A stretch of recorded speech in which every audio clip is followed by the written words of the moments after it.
The night air was sharp, carrying the bitter sting of winter across the quiet town.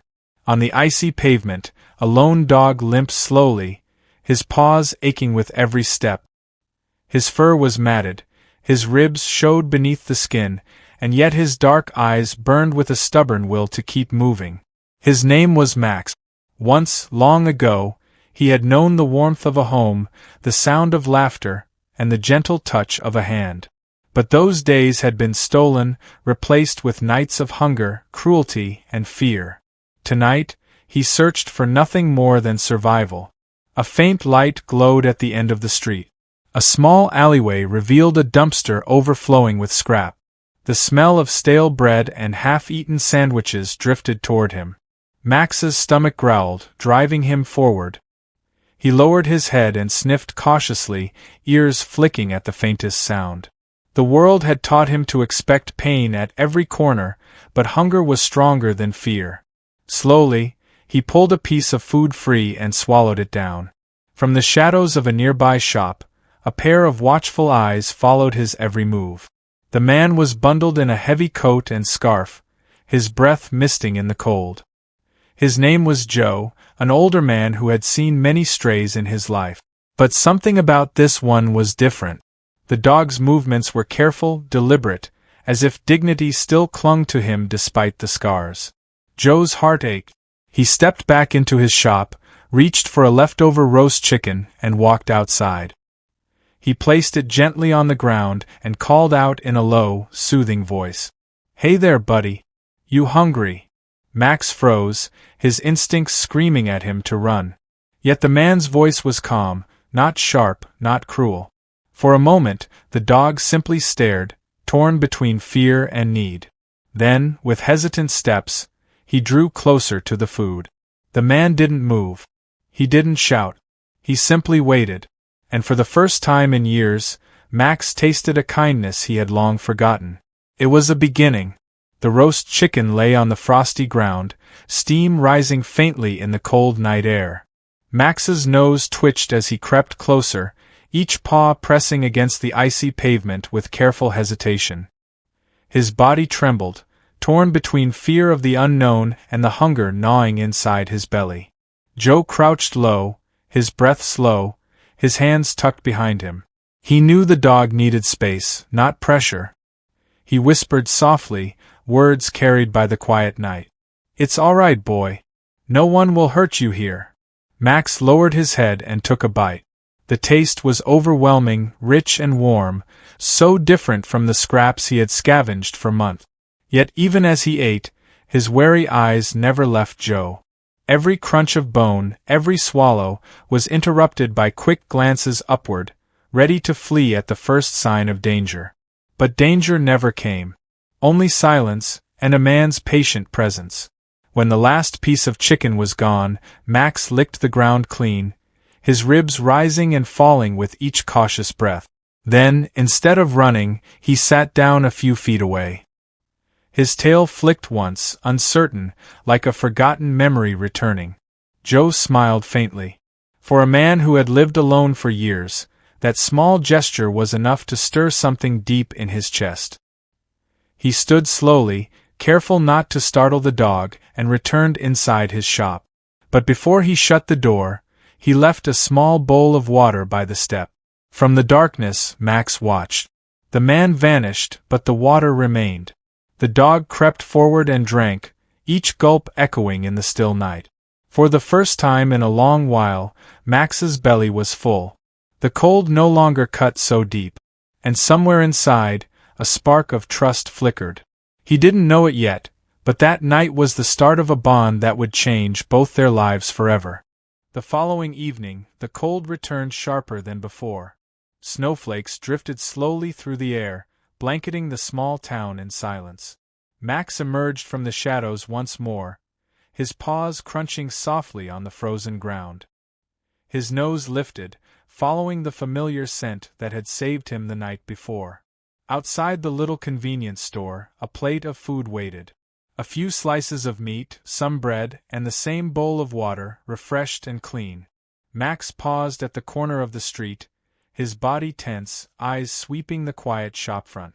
From behind the glass, Joe stood watching. He did not step outside this time.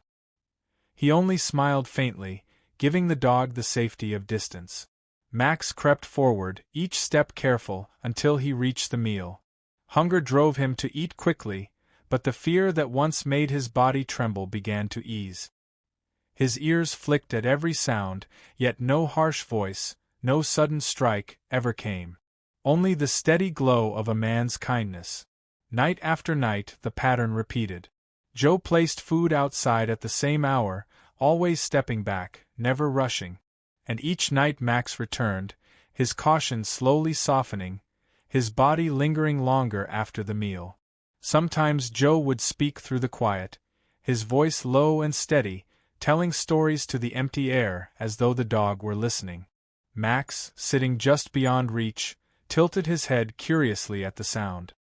He didn't understand the words, but the tone was gentle, unlike anything he had known before. One evening, after finishing his meal, Max did not walk away. Instead, he sat down, his eyes fixed on the man who waited silently at the door. The snow fell softly between them, and though neither moved closer, the distance between them felt smaller than ever. Winter deepened, coating the town in ice and silence. For weeks, the routine never broke. Joe left food outside and Max came to eat. Each night, the gap between them seemed to shrink, though Max still kept his distance, his body coiled like a spring ready to run. Joe never rushed him. He knew trust was not given in a day. It had to be earned, one quiet moment at a time. That evening, as Max licked the last crumbs from the plate, Joe stepped outside without food in his hand. He crouched low, his palm open, empty, resting against the frozen ground. His voice was steady, calm. "You're safe here, boy. No one's going to hurt you." Max froze, his chest rising and falling quickly. His eyes locked on the man's hand, suspicion etched in every muscle. For long minutes, nothing happened. The cold wind whistled through the alley, rattling the trash bins, yet neither moved. Then, as if pulled by something deeper than hunger, Max took a cautious step forward.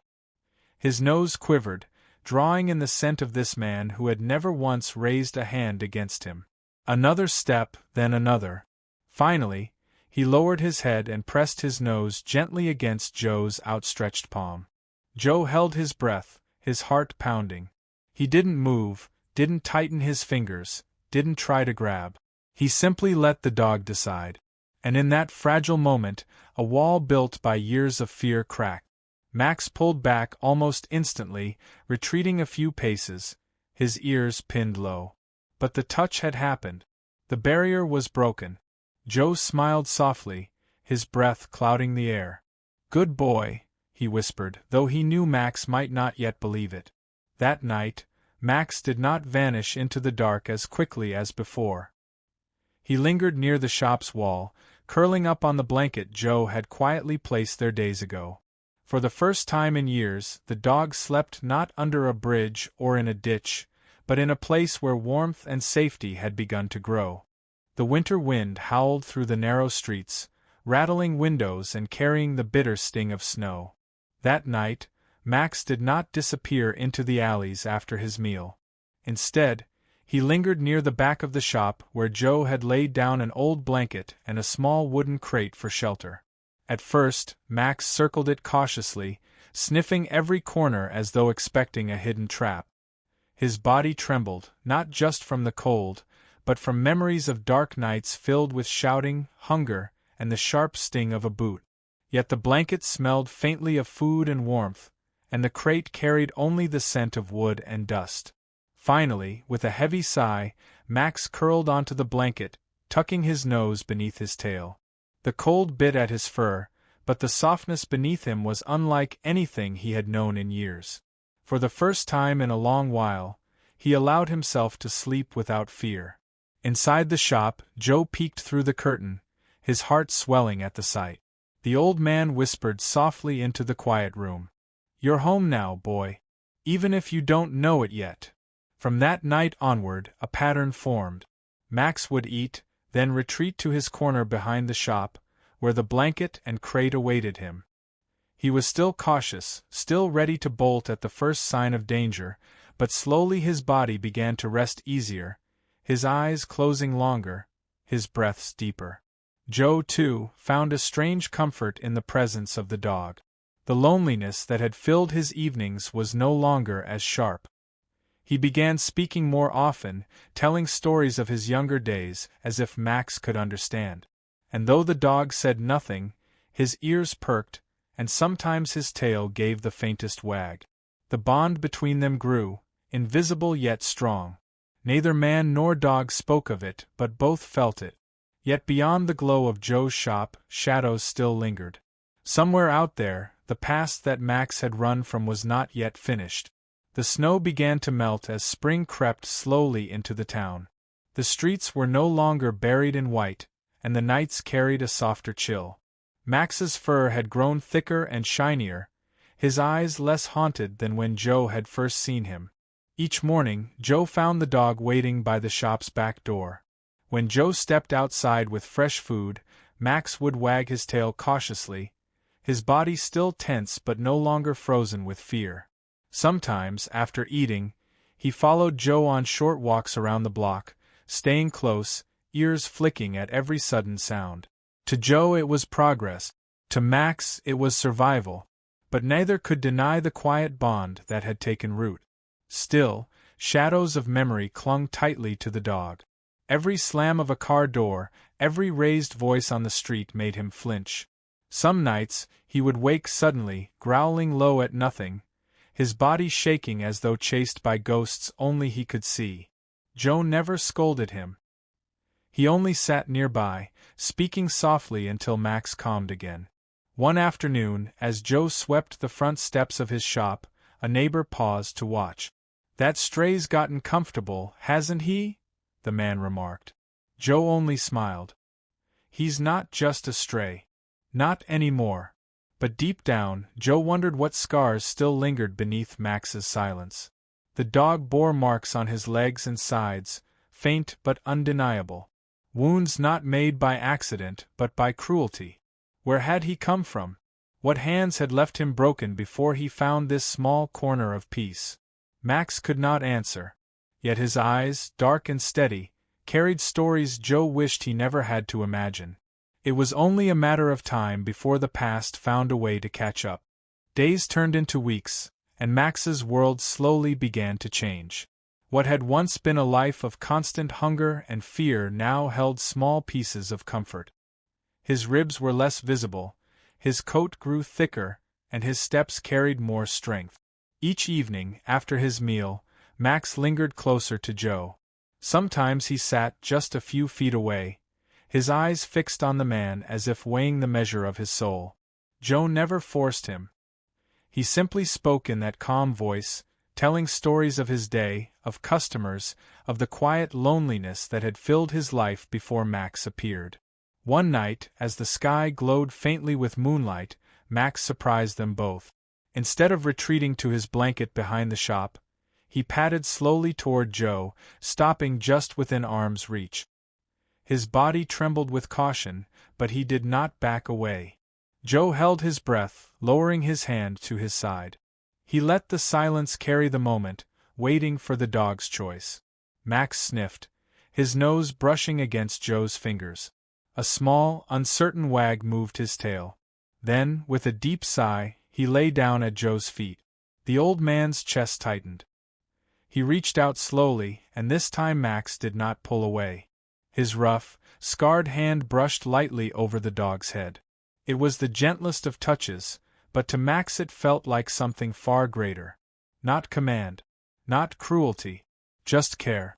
That night, Max stayed beside Joe until the shop lights dimmed. When the man finally rose to go inside, Max followed a few steps, then curled at the doorway. His dark eyes lifted once, catching Joe's, as though asking permission to stay. Joe smiled softly, his voice thick with emotion. "Stay as long as you like, boy. This place is yours too."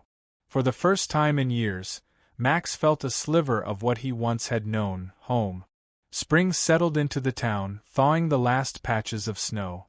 The streets no longer echoed only with silence but with the distant laughter of children and the chatter of neighbors preparing their gardens. For Max, the season brought something new: morning walks with Joe. At first, the dog was reluctant. His paws hesitated at the edge of the shop's doorway, ears flicking nervously at every passing sound. But Joe, patient as ever, simply stood with the leash loose in his hand, never tugging, never forcing. "Come on, buddy," he would say gently, his eyes kind. Max finally stepped forward, his body low, tail tucked. The first walk was short, just to the end of the street and back. Yet for Max it was a test of courage. Every slammed car door made him flinch, every stranger's glance made him pull back. But Joe kept his pace slow, murmuring reassurances each time. Day by day the walks grew longer. They ventured past the bakery, where the smell of warm bread filled the air, past the park where children played, and to the quiet edge of town where fields stretched wide beneath the sky. Neighbors began to notice. Some waved from a distance. A few children called out softly, eager to greet the dog. Max still kept close to Joe's side, wary and alert, but his eyes no longer carried the same constant fear. For Joe, these walks were more than routine. They were proof of healing, each step a small victory carved from patience and trust. For Max, they were a reminder that the world could hold more than shadows and pain. One crisp morning, as they reached the edge of the fields, Max lifted his head and let out a single bark, strong, clear, and unafraid. Joe stopped, his eyes wide with surprise, then smiled. It was the first time Max had chosen to speak to the world again. The bond between Joe and Max deepened with every passing week.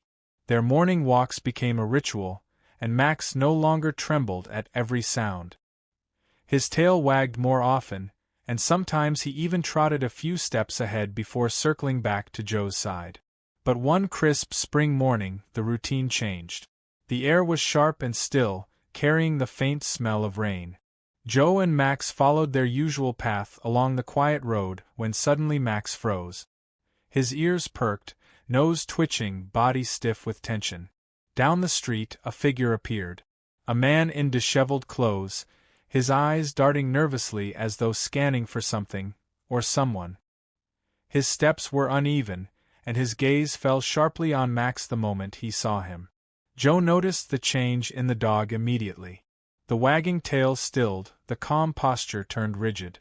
A low growl rumbled deep in Max's chest, a sound Joe had never heard from him before. The man slowed his pace, his face twisting in disbelief. Then, in a rough, broken voice, he called out a name that made Joe's heart sink. "Max!" Joe's hand instinctively tightened on the leash. He glanced at the man, then at the dog. Max's growl grew louder, his body pressing close in front of Joe, as if to shield him.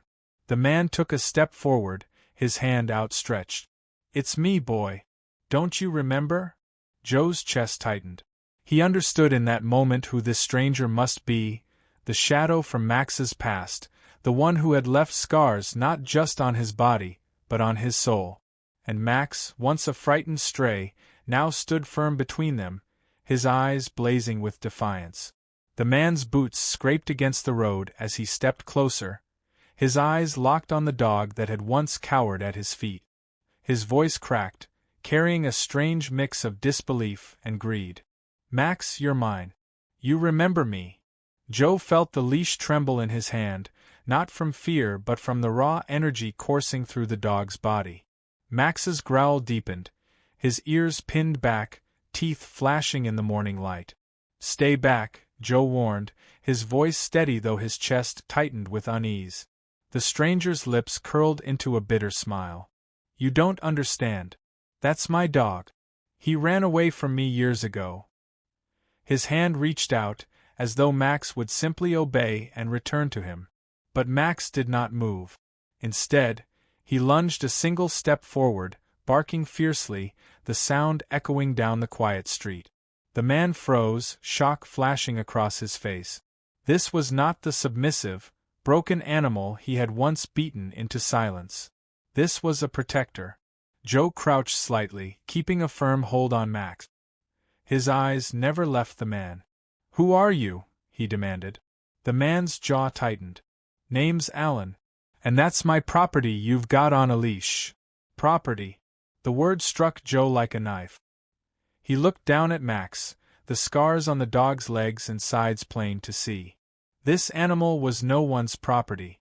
He was a survivor, a friend, a soul who had found safety.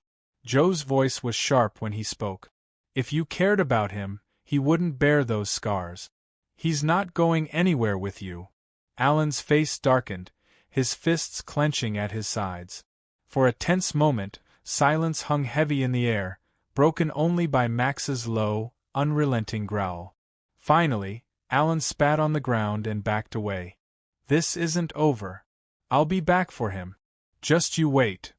Joe's grip tightened on the leash, his heart pounding as he watched the man disappear into the distance. Max stood pressed against his side, still growling, his eyes fixed on the fading figure of his past tormentor. The peace they had built was cracking.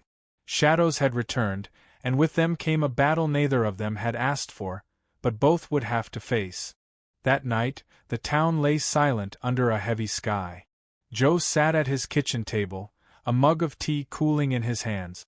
The encounter with Alan replayed in his mind, every word dripping with threat. Across the room, Max lay curled on his blanket, but his ears twitched at every sound, his body tense even in rest. Joe whispered softly, more to himself than to the dog. "He's not taking you back. Not now, not ever." But the night had its own plans. Sometime past midnight, a sharp knock rattled the shop's front door. Max bolted upright, his growl low and dangerous. Joe's heart pounded as he set down his cup, moving cautiously toward the sound. The knock came again, harder this time. Then a voice. Rough, impatient. "Open up, Carter. We need to talk." Joe froze. Carter. His name. Whoever stood outside wasn't a lost traveler or a late-night customer. They knew exactly who they had come for. Max pressed against the door, barking furiously now, his body a wall between Joe and the unseen visitor. Joe steadied his breath and called out, "Who's there?" No answer, just silence. Then the faint crunch of footsteps retreating into the darkness. He waited, hand on the lock, until even the echo of boots faded from the street. Then he turned away, his pulse still racing. Max remained alert by the door, every muscle coiled, as though expecting the danger to return at any moment. Joe crouched and placed a hand gently on the dog's head. "We'll be ready," he murmured. But in his chest, unease gnawed at him.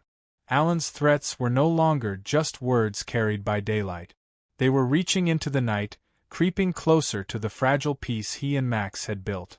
The following morning, the town bustled as if nothing had happened. Children laughed on their way to school, shopkeepers opened their doors, and the smell of fresh bread drifted from the bakery down the street. But inside Joe's shop, the air felt heavier, like a storm waiting to break. Max hadn't slept well. All night he paced, growling at shadows outside the windows. When dawn finally came, he lay by the back door, his eyes red with exhaustion yet still sharp, still watchful. Joe knelt beside him, running a hand along the dog's fur. His fingers brushed against the scars that crisscrossed Max's sides, faint but undeniable. Each mark told a story, and none of them spoke of kindness. He whispered quietly, "What did he do to you, boy?" Max shifted, pressing his head against Joe's palm. It wasn't an answer, but it was trust. Later that day, Joe made a decision. He picked up the phone and called an old friend at the animal shelter. Karen had worked there for years, fighting for strays and the abandoned. If anyone could help him protect Max, it was her. When Joe explained about Alan, her voice sharpened with urgency. "You need to get that dog microchipped in your name. Right away. If he tries to claim Max, you'll have proof of ownership." Joe agreed. That afternoon, he bundled Max gently into the truck. The dog trembled at first, memories of car rides filled with fear flooding back, but Joe's steady voice calmed him as they drove toward the shelter. Inside, Max stood stiff as Karen scanned him. The machine beeped, and a look of surprise crossed her face. "Joe, he already has a microchip." Joe's chest tightened. "Registered to who?" Karen hesitated, her expression grim. 2 years ago. To Alan Thompson. The name hung heavy in the air like a curse. Joe clenched his fist.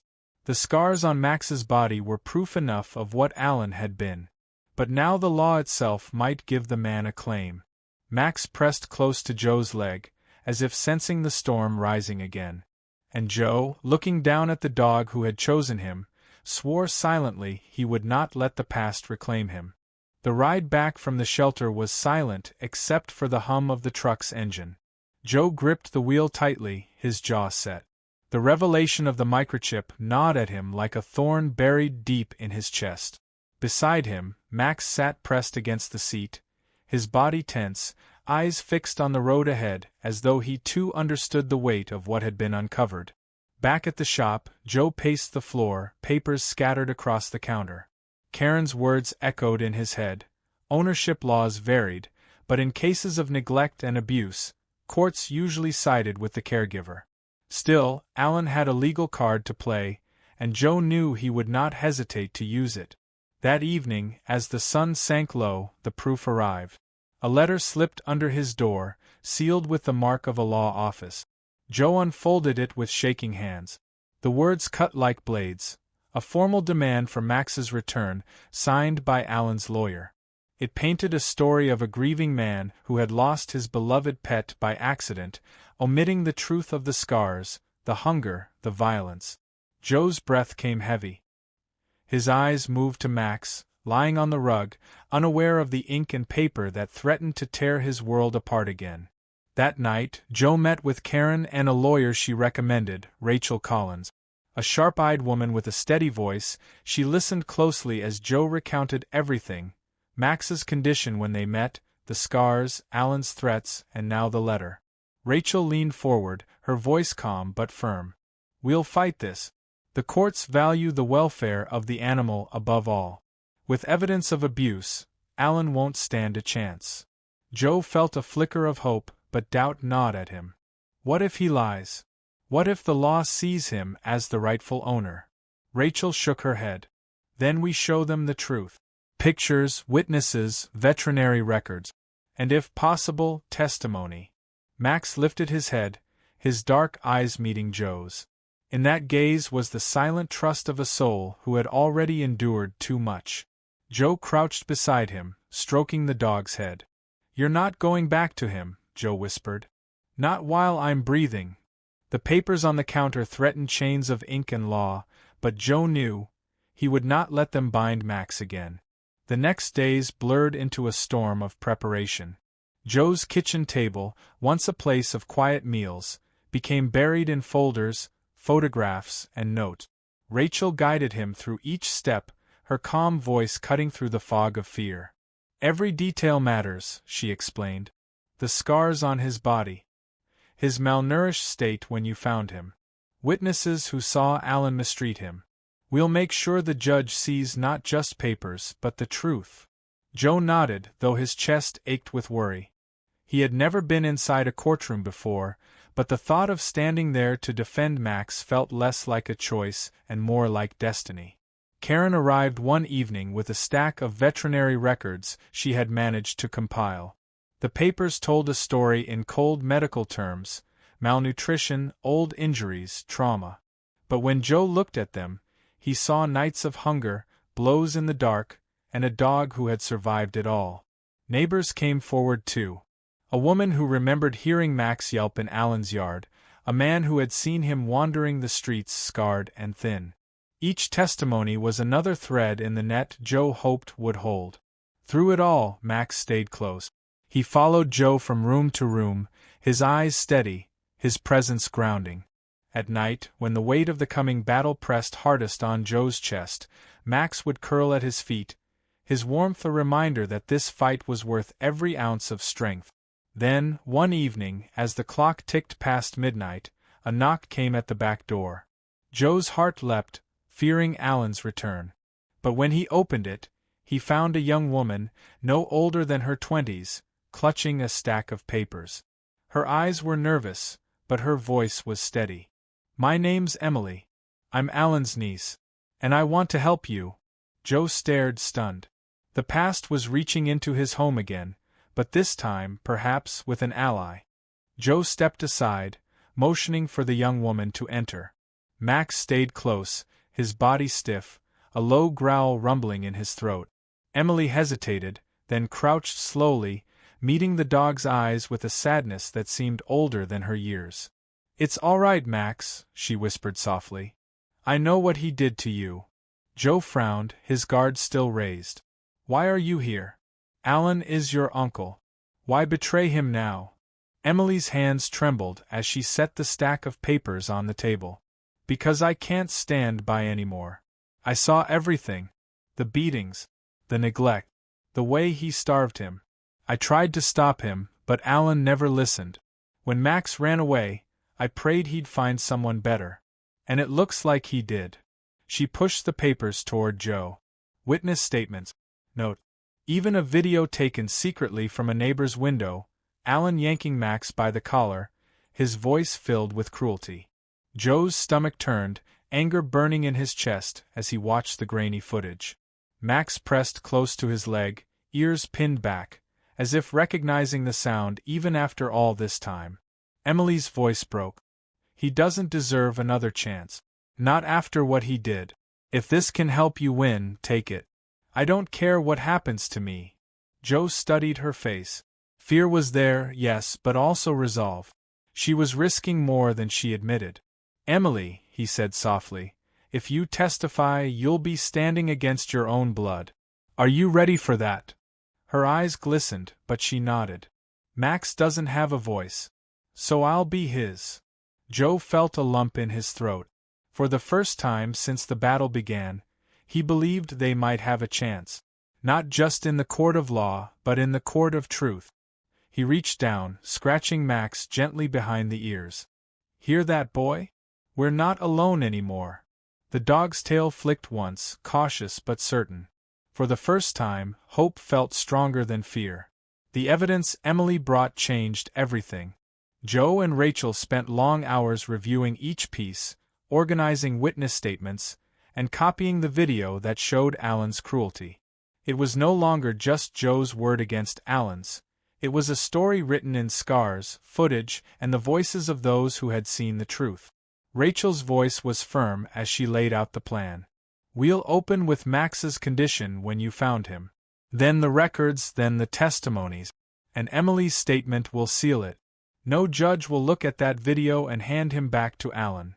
Joe nodded, though the knot in his stomach remained. Courtrooms were foreign to him, but the thought of standing there wasn't what frightened him most. What chilled him was the possibility, however slim, that Alan might still find a way to twist the law and reclaim Max. Max lay stretched across the floor nearby, his head resting on his paws. He was calmer these days, but each time Joe raised his voice, even in passion, not anger, the dog's ears flattened, a reminder of old wounds that time had yet to erase. One evening, as Joe shuffled papers at the table, Emily sat across from him. Her hands fidgeted with the edge of her sleeve. "He won't stop, you know," she said quietly. "Even if you win. My uncle, he doesn't forgive. He doesn't forget." Joe looked at her, then at Max. The dog's dark eyes watched him steadily, trusting him to do what was right. Joe exhaled slowly. "Then we'll be ready for him. Whatever it takes." The days before the hearing passed in a blur. Neighbors stopped by with words of encouragement. Karen checked in often, bringing new documents from the shelter. Rachel's phone calls were constant, her voice calm but unyielding. And Max. He remained at Joe's side, silent but steadfast, a living reminder of why this battle mattered. The night before the trial, Joe sat on the porch, Max curled at his feet. The stars hung cold and distant above. Joe whispered into the stillness. "We fight tomorrow, boy. Not just for you, but for every soul who's ever been broken and left behind."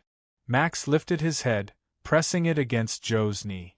And for the first time, Joe truly believed they could win.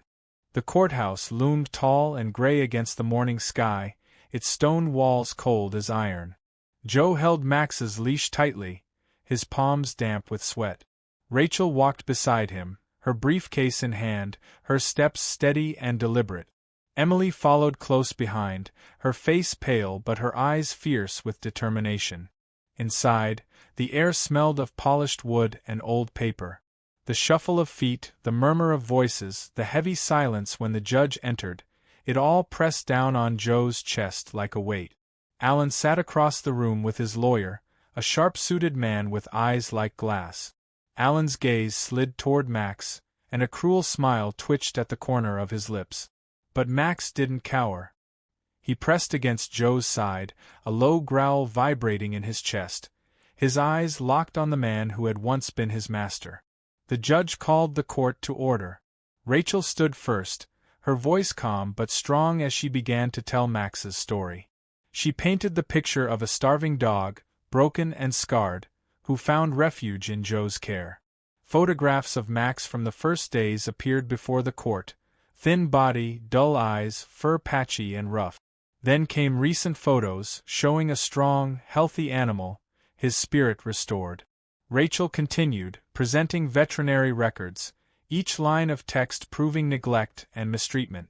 Neighbors gave testimony, voices trembling as they described hearing yelps of pain, seeing Alan's violent outbursts. Finally, Emily stepped forward. The courtroom hushed. Her voice shook at first, but steadied as she spoke. "I saw what my uncle did to Max. I saw the way he treated him. I begged him to stop, but he never did. That dog deserves better than to be dragged back into that life." When Rachel played the video, the grainy footage of Alan dragging Max by the collar, yelling obscenities, the courtroom shifted. Gasps rose. The judge's expression hardened, though she said nothing. Then it was Alan's turn. He stood, painting himself as a man who had fallen on hard times, who had made mistakes but loved his dog. His lawyer spoke of property, of ownership, of rights written on paper. But paper couldn't hide scars. As Alan spoke, Max suddenly barked, sharp and fierce, the sound slicing through the silence. Every head turned. The dog's body was rigid, his eyes blazing, not with fear but with defiance. Joe laid a hand on his back, whispering softly, "Easy, boy. I'm here." The judge's gaze lingered on Max for a long moment. Then she lowered her eyes to the files before her. The truth was clear. The courtroom fell into silence, heavy and breathless.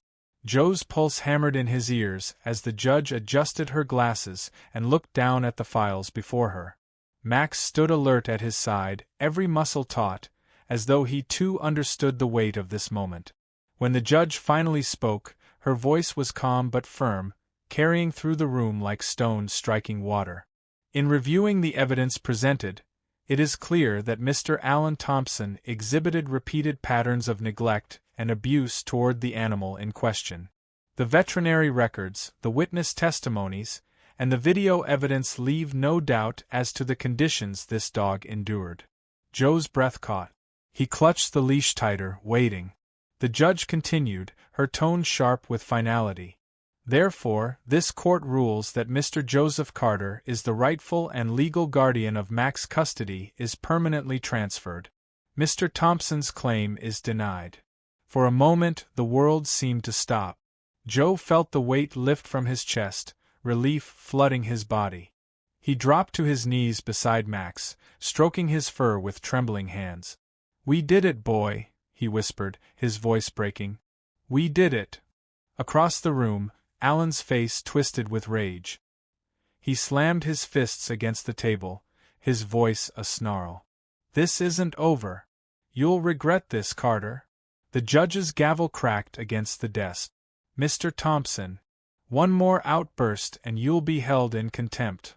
But Alan was already storming out, his lawyer struggling to follow, leaving behind an echo of fury that hung heavy even after the door slammed shut. Rachel exhaled slowly, a rare smile touching her lips. "It's done, Joe. Max is yours now, in every way." Joe reached down, scratching Max behind the ears. The dog leaned into his touch, calm at last. The battle had been won. But as Joe looked toward the empty doorway where Alan had disappeared, A chill swept through him. The words still rang in his mind like a curse. This isn't over. And deep down, Joe knew they weren't. The courthouse doors closed behind them, and the afternoon sun spilled over the steps. Joe breathed deeply, filling his lungs with air that felt lighter than it had in weeks. Beside him, Max padded confidently down the stairs, his tail wagging gently as if sensing the victory. Emily walked quietly at their side, her face pale with relief, while Rachel adjusted her files with a satisfied nod. "You've won, Joe," Rachel said, her voice steady. "The law is on your side now. Alan can't take Max from you." Joe nodded, but his smile was faint. The sound of Alan's final words still lingered in his ears like a shadow. That night, back at the shop, the celebration was small but heartfelt. Karen brought food and Emily stayed for dinner. They laughed more than they had in weeks, the tension finally breaking into something lighter. Max dozed peacefully by the fire, his body relaxed in a way Joe had rarely seen. But when the others left and the shop grew quiet, unease crept back into Joe's chest. He double-checked the locks, drew the curtains tight, and kept a light burning in the corner. Max, sensing his unease, stayed close, his head resting on Joe's foot. In the early hours of morning, Joe stirred at the sound of tires crunching on gravel outside. He rose slowly, peering through the blinds. A car sat parked across the street, its headlights dimmed. He could not see the driver's face, but the way the vehicle lingered sent a cold knot into his stomach. Max growled low, the fur along his back bristling. The car remained for several long minutes before finally pulling away into the night. Joe stood in silence, his hand resting on the dog's head. "You were right, boy," he whispered. "It's not over."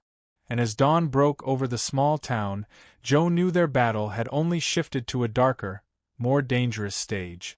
The days after the trial felt uneasy, as if peace itself was holding its breath. Neighbors congratulated Joe, patting his back, praising his courage for fighting for Max. Children waved at the dog during their walks, some even daring to run up and pet him. For a moment, life seemed to return to normal. But the shadows never left. At odd hours, cars Joe did not recognize slowed near the shop. Sometimes they idled for minutes, engines humming in the dark, before speeding off. Strangers lingered on the sidewalks, pretending to look at shop windows while their eyes shifted too often toward Joe's door. Max noticed before Joe did. He barked at every strange movement, growled at every unfamiliar sound. At night, he refused to rest fully, pacing from window to window, his body tense and his gaze fixed on the street. Joe installed new locks, added heavier bolts, and even placed a small bell above the back door so he would hear if anyone tried to enter. He spoke with the local police, but their words were thin comfort. "We'll keep an eye out," they promised. Yet Joe knew Alan's shadow stretched farther than the law's reach. One evening, Emily returned, her expression grim. She sat across from Joe, her hands clasped tight. "My uncle's angry," she said quietly. "He's been drinking more, talking about you, about Mac. Some of his old friends, they're not happy either. You've made enemies, Joe." Joe felt the weight of her words, heavy as stone. He looked at Max, who stood at attention by the door, ears pricked, eyes sharp. "I didn't start this fight," Joe said softly. "But I'll finish it if I have to." Emily lowered her gaze, her voice barely above a whisper. "Then be ready. Because Alan doesn't forget. And he doesn't forgive." Outside, the wind rattled the windows. In the distance, the hum of an engine echoed briefly, then faded into silence. But Joe knew it was only the calm before the storm. The shop had just gone quiet when it happened. Joe had closed early that night, his nerves frayed from days of sleepless watching. Max lay by the fire, his chest rising and falling, when suddenly he sprang to his feet with a growl that shook the walls. Joe froze. The sound of glass shattering tore through the silence. He rushed to the front room, Max already barking furiously. A brick had smashed through the window, scattering shards across the floor. Then he saw it, a flicker of orange light clinging to the curtains. Fire! Joe's voice cracked as he grabbed the extinguisher from behind the counter. He sprayed hard, the hiss filling the room as smoke curled upward. Max barked and snarled at the night outside, his body pressed against the broken window as if daring the shadows to return. When the flames died, Joe stood breathing hard, sweat damp on his brow. Outside, only darkness remained. Whoever had thrown the brick was gone. The police came quickly, their flashlights sweeping over the shattered glass. They asked questions, took notes, and promised to increase patrols. But Joe saw it in their faces. This was just another report, another line in their ledger. For him, it was war. After they left, the silence felt heavier than ever. Joe knelt beside Max, resting a hand on his back. The dog was still tense, ears pinned, eyes blazing with fury at enemies unseen. Joe whispered, his voice low and steady. "They want to scare us, boy. But they don't know who they're dealing with." Max pressed against him, a silent vow written in his posture. The shop smelled of smoke, the glass crunched underfoot, and the night stretched on endlessly. Joe knew the message had been delivered. This was only the beginning. The night after the fire, Joe barely slept. Every creak of the shop, every whisper of wind outside set his nerves on edge. Max kept his vigil too, pacing from room to room, his growl surfacing at the smallest sound. Toward dawn, Joe finally drifted into a shallow sleep. But Max's sudden barking jolted him awake again. This time, it wasn't just nerves. The sound was sharper, urgent. Joe grabbed his flashlight and hurried to the back door. In the alley, shadows shifted. He swung the beam across the brick walls and saw a figure crouched near the dumpster. A boy no older than 16, his clothes ragged, his face gaunt. Max barked furiously, straining at the leash. Joe kept a firm hand on him, his voice steady. "Who are you? What are you doing back here?" The boy raised his hands in surrender, eyes wide. "I wasn't doing anything. I was just looking for food." Joe narrowed his eyes, suspicion biting at his thoughts. It could have been true. But after the fire, after Alan's threats, coincidence felt impossible. The boy looked half-starved, his shoulders trembling beneath a torn jacket. Joe hesitated, then sighed. "Come inside. You look like you haven't eaten in days." The boy nodded quickly, relief flickering in his eyes. Max remained wary, growling low, his gaze fixed on the stranger. Inside, Joe set a plate of food on the table. The boy devoured it with desperate hunger, his hands shaking as he ate. When he finally slowed, Joe sat across from him, studying his face in the dim light. "What's your name?" Joe asked. The boy hesitated, then whispered, "Evan." Joe leaned back, the knot in his stomach tightening. The boy seemed honest, but something in his eyes carried a weight deeper than hunger. He wasn't just a runaway. There was a story hiding there, and Joe knew somehow it was tied to Alan. And whatever that story was, it could change everything. Evan sat hunched over the empty plate, his hands clasped tightly as though afraid the food might vanish. Max had stopped barking, but his eyes never left the boy, his body poised between caution and curiosity. Joe leaned forward, his voice steady but firm. "You weren't just looking for food, were you? Not after what happened last night. Tell me the truth." Evan shifted uneasily, his gaze flicking toward the door. For a moment he seemed ready to bolt, but then his shoulders slumped. His voice came low, almost a whisper. "I heard about you. About Max. People have been talking, saying Alan wants him back. Saying he'll do anything." Joe's chest tightened. "And you? What's your part in this?"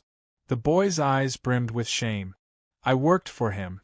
Not because I wanted to. My brother owed Alan money. A lot.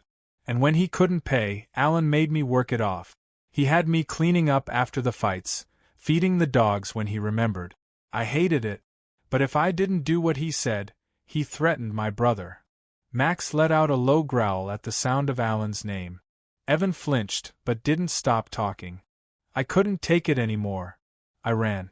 But I know too much, and if Alan finds me, he'll make me disappear." Joe studied the boy's trembling hands, the hollow look in his eyes. He wasn't lying. He was running from the same darkness that had once broken Mac.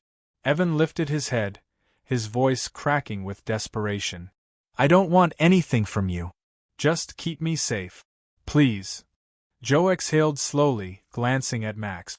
The dog's gaze was locked on the boy, as if weighing him the same way he had once weighed Joe. After a long silence, Max's tail flicked once. Joe placed a hand on the table. If you're under this roof, you'll have to help me protect him. Can you do that? Evan nodded quickly. I will. I promise. The boy's words hung in the room like a fragile oath. Joe knew trust would take time, but for now, Evan was both a risk and a key. He carried knowledge of Alan's world, knowledge that could be the very thing to end it. And Joe was ready to use it. The shop felt different with Evan inside. The boy slept on a cot in the back room, wrapped in an old blanket Joe had pulled from storage. Max watched him closely at first, pacing near the doorway, his dark eyes never leaving the stranger. But after a few nights, the dog's suspicion softened.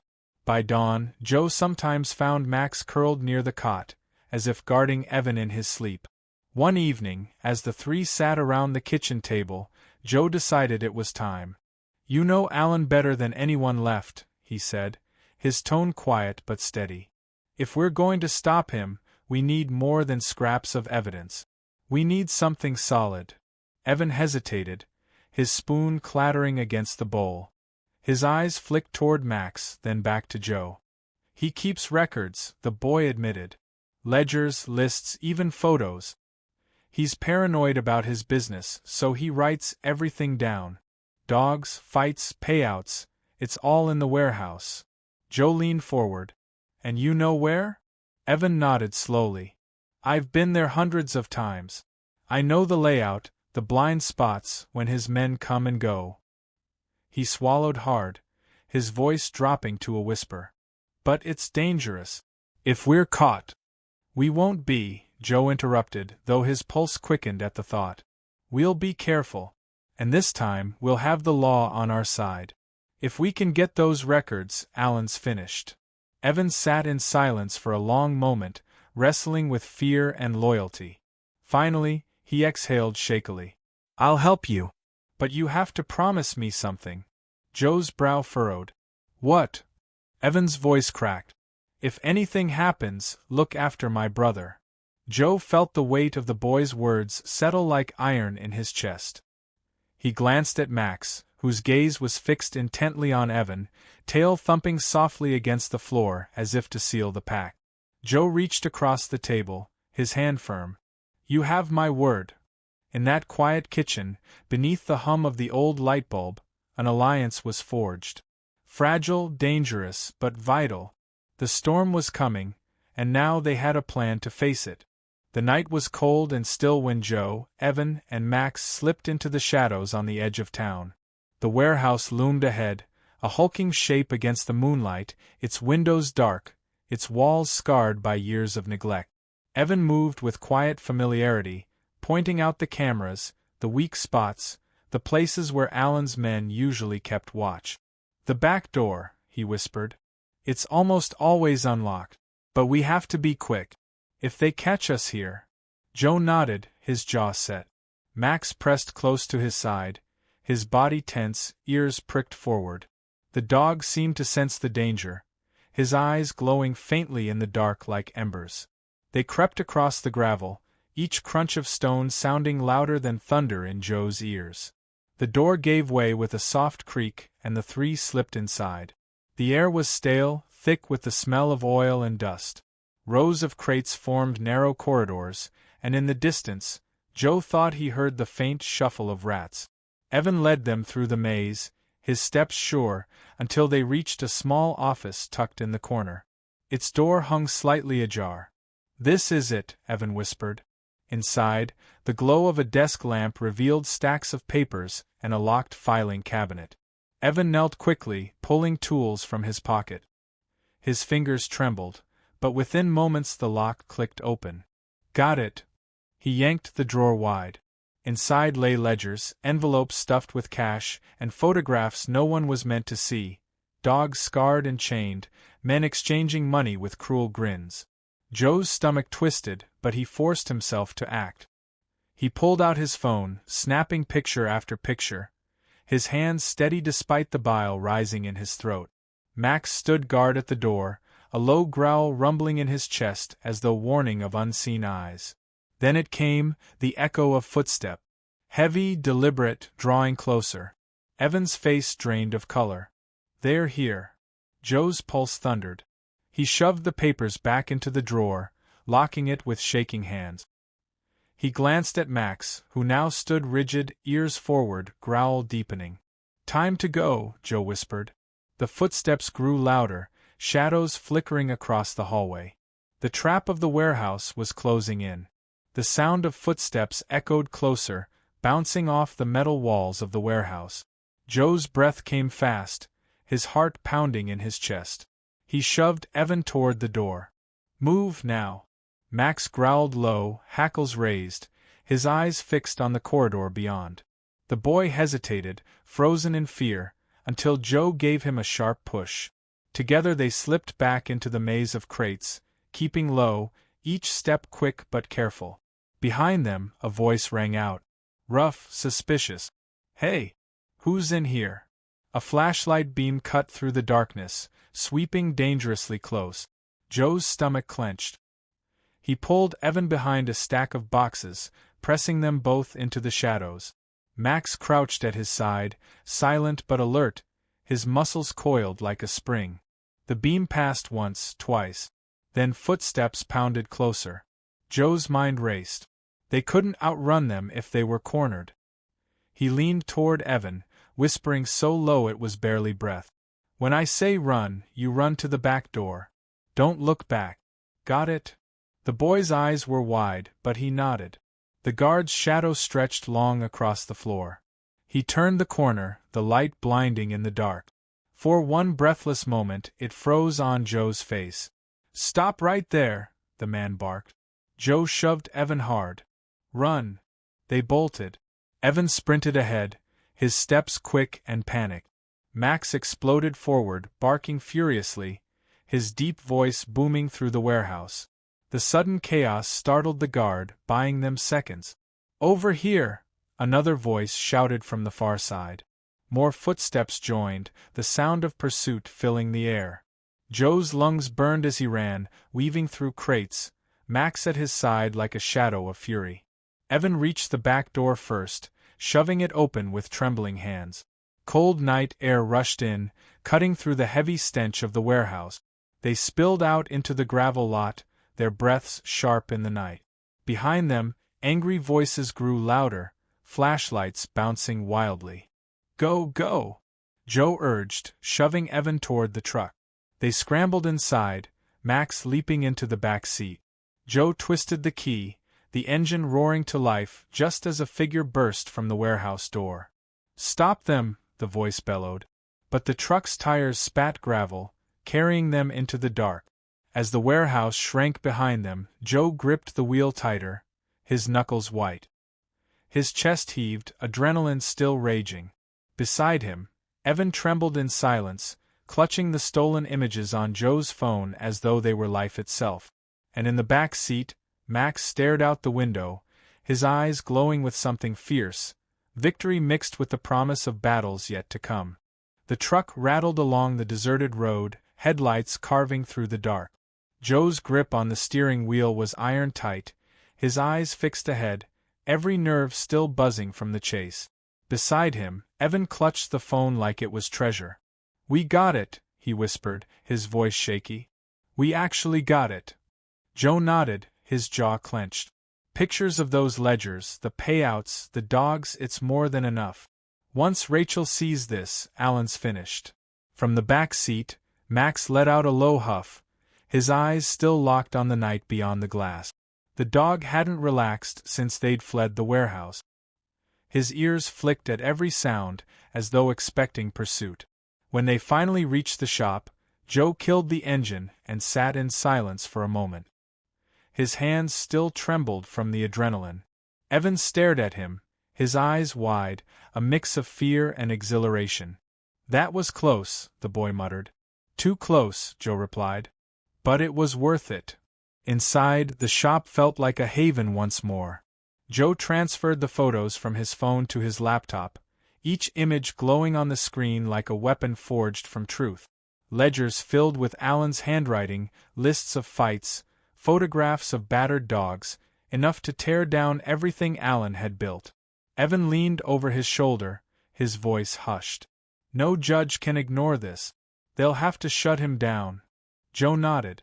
"Rachel will get the authorities moving fast. But until then, we stay alert. Alan won't sit quietly while his world burns."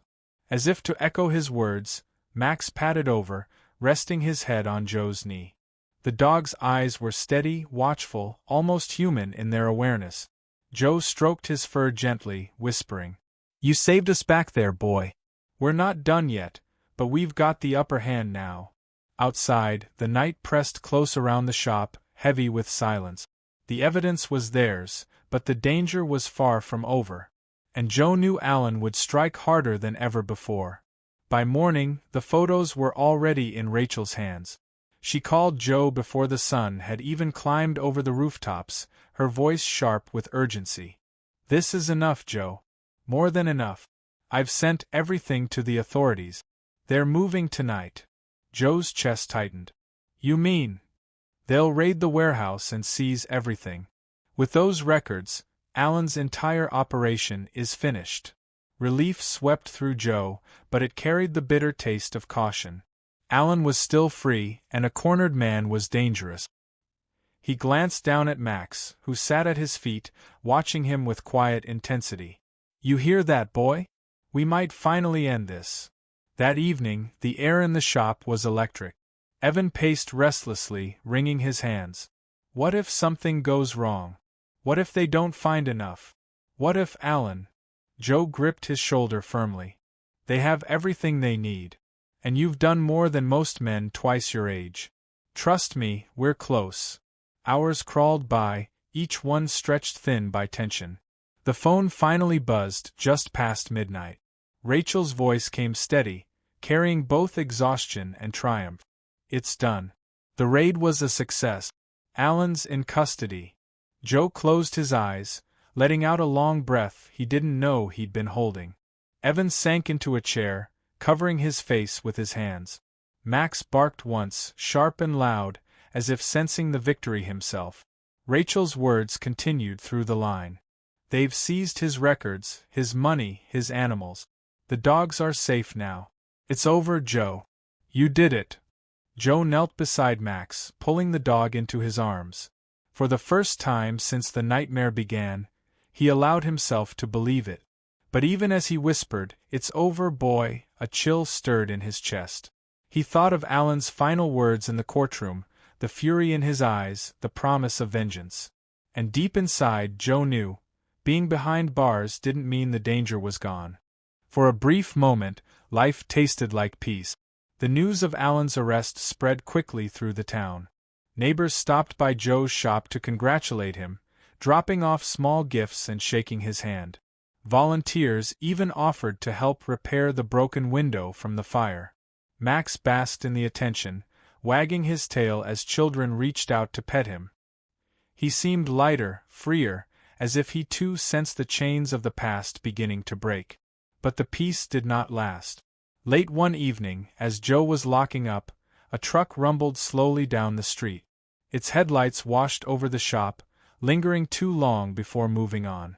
Max stiffened instantly, a growl vibrating in his chest. The next night, it happened again. Different vehicle, same lingering pause. The hair on the back of Joe's neck prickled. He knew these weren't curious neighbors. They were watching. When Rachel stopped by the following day, Joe told her. Her brow furrowed, her voice low. "Then it's Alan's men. Some of his associates are still out there, and they've lost everything because of that raid. You've made enemies, Joe. Dangerous ones." Evan, listening from the corner, went pale. "They won't stop. I know them. If they think you ruined their business, they'll come after you." Joe clenched his fist. "Then let them come. I won't run and I won't hide. Not from men like that. But that night, as Max paced the shop, barking at every noise in the dark, Joe lay awake with a heavy weight pressing on his chest. Victory in court had felt like the end. But in truth, it was only the beginning of another fight, one that wouldn't be fought with papers and judges, but in the shadows of the night. And Joe knew he had to be ready. The night was quiet, too quiet.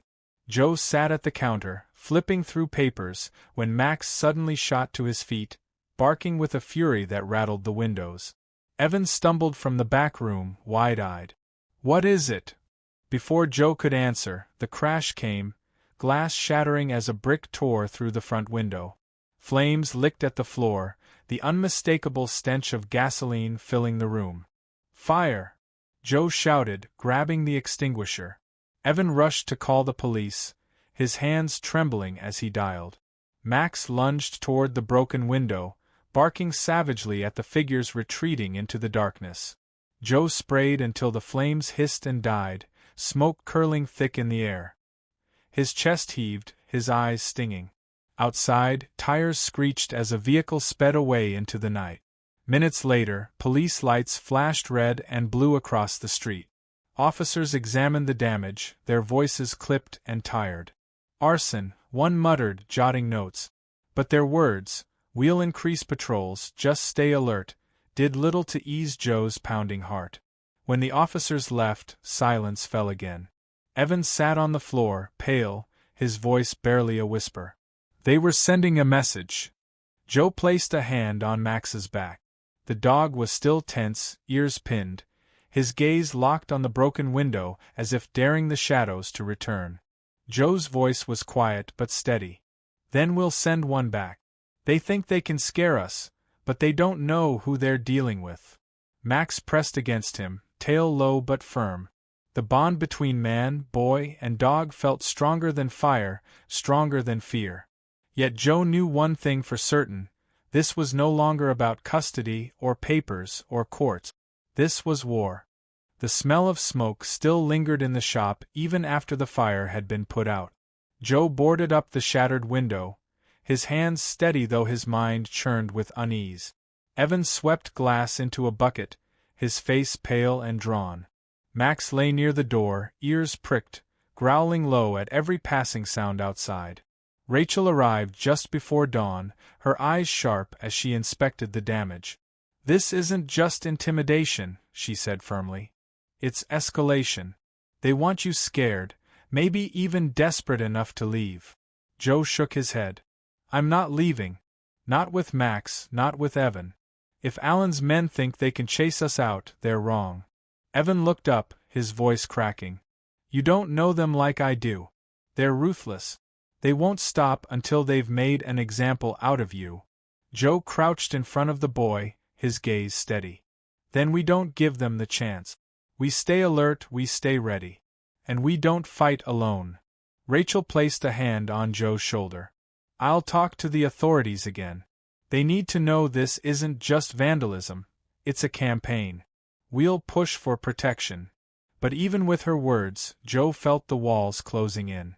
He began installing extra locks, reinforcing doors, and setting up security cameras that Rachel helped him purchase. Every clang of a hammer echoed like a drumbeat of defiance. Through it all, Max never left his side. The dog shadowed his every step, eyes watchful, his body poised for danger. And in the evenings, when Joe's mind threatened to buckle under the weight of fear, Max rested his head on Joe's knee, a silent reminder of why they had to keep going. Still, Joe knew the truth. Walls and locks could only hold for so long. The men outside weren't shadows anymore. They were circling, waiting, and sooner or later they would strike again. And when they did, Joe vowed he would be ready. The days passed with uneasy calm. The boarded-up window stood as a scar across the front of Joe's shop, a reminder that the fight was far from over. Neighbors whispered when they passed, some offering quiet words of support, others shaking their heads in fear of being drawn into Alan's shadow. At night, strange cars still appeared. Engines idled across the street, headlights off, unseen eyes watching. Max would growl deep in his chest, pacing restlessly until the vehicles finally rolled away. Joe never called the police anymore. He knew by the time they arrived, the watchers would be gone. One evening, as the sun sank behind the hills, Evan sat at the table, his hands wrapped tightly around a mug of tea. His voice was low, almost trembling.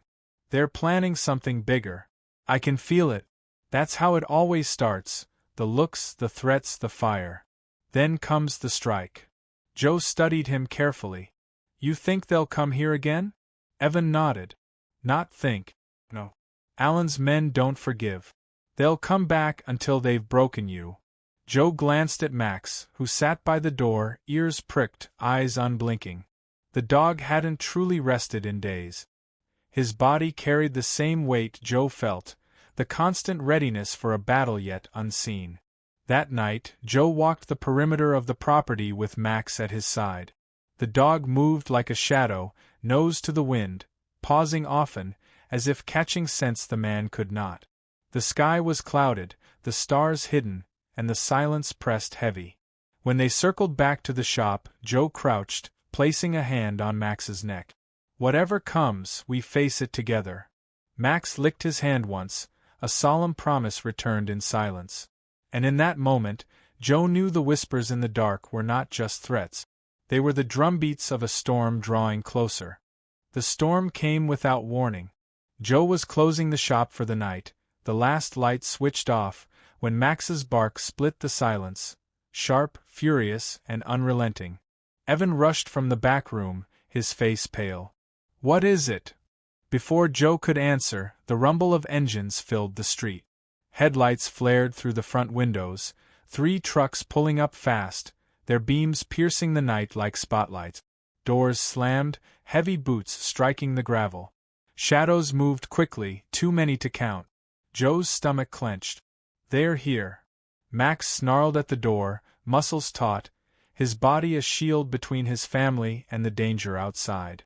Then the pounding began. Fists against wood. A voice rang out, low and mocking. "Carter! Come out and face us. You think you can destroy Alan's work and just hide." Joe grabbed the phone, calling Rachel with shaking fingers. "They've come," he whispered, his eyes locked on the shuddering door. "Stay inside. Police are on the way." "Do not engage," Rachel ordered, her voice sharp. But the men outside weren't waiting. Glass shattered as a crowbar smashed the side window. Another man pried at the back door, the wood groaning under each pull. "Joe!" Evan cried, panic breaking his voice. Joe turned to him, gripping his shoulders. "Take Max. Go out the back and run to the woods. There's a shelter past the creek. Hide there until it's safe."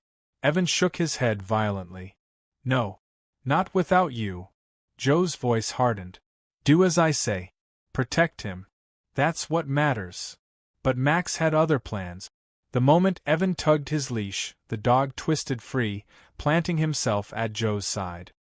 His growl rose into a roar of defiance as the front door shuddered again, splinters cracking. Joe's chest tightened. "All right, boy," he whispered. "Then we stand together."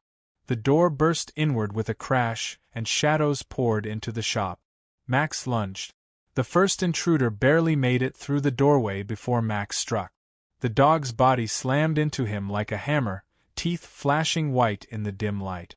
The man let out a cry of shock as Max drove him back, snarling with a fury born of years of torment now unleashed.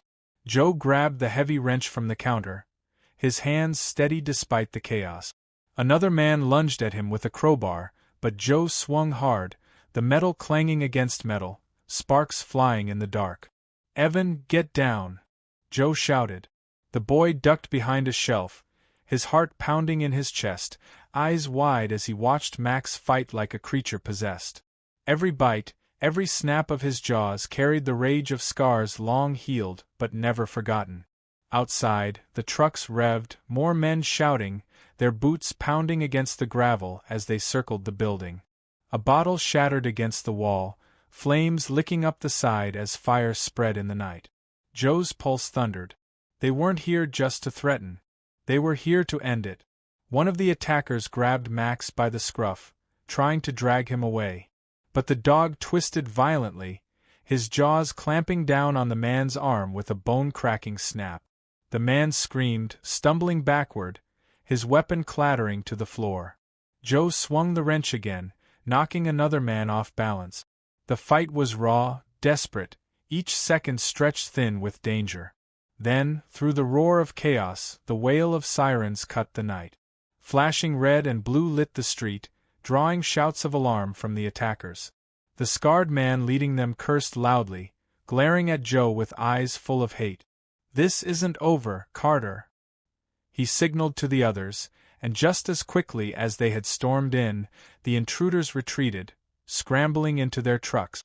Tires squealed, engines roared, and in moments the night swallowed them again. Joe dropped the wrench, his chest heaving. The shop reeked of smoke and blood. Evan peeked from behind the shelf, trembling. Max stood in the wreckage, chest heaving, fur bristled, his eyes still blazing. Joe knelt, pulling the dog close, his voice hoarse. "You saved us again, boy." But in his heart, he knew, the war was only getting bloodier. The flashing lights painted the street red and blue, but inside the shop the air was thick with smoke and silence. Officers swarmed the building, taking statements, marking evidence, but Joe could barely hear their voices. His focus was on Max, who stood at his side, fur matted with sweat, chest rising and falling heavily. An officer examined the smashed window and broken door, shaking his head. They were organized. This wasn't some random act of vandalism. They wanted you gone. Rachel arrived minutes later, rushing past the tape, her face pale with shock. "Joe, are you all right?" Joe nodded slowly, though his body ached. "We're standing. That's what matters." Evan sat slumped in a chair, a blanket around his shoulders, his hands still trembling. He looked at Rachel with wide eyes. "They would have killed us. If Max hadn't," his voice broke, and he buried his face in his hands. Rachel crouched beside him, her tone gentle. "You're safe now. You both are. And with this attack, the authorities can't ignore it anymore." Joe looked around at the wreckage, broken shelves, shattered glass, scorch marks from the firebomb. Safe was not the word he would use. But Rachel was right. The attack had crossed a line. The law would have to act. Still, unease coiled in his chest. Allen's men had retreated, but their leader's words echoed like a curse. "This isn't over." Later, when the police had gone and the night grew still again, Joe sat on the floor with Max leaning against him. The dog's eyes were tired but fierce, his loyalty unshaken. Evan slept fitfully in the corner, exhaustion finally claiming him. Joe stroked Max's fur slowly, whispering into the quiet. "They'll come again, boy. But next time, we'll be ready." Max lifted his head, his dark eyes meeting Joe's with unwavering trust. And in that look, Joe found strength he hadn't known he still carried. The shop was broken, but their bond was unbreakable. And that bond would be their weapon in the battles still to come.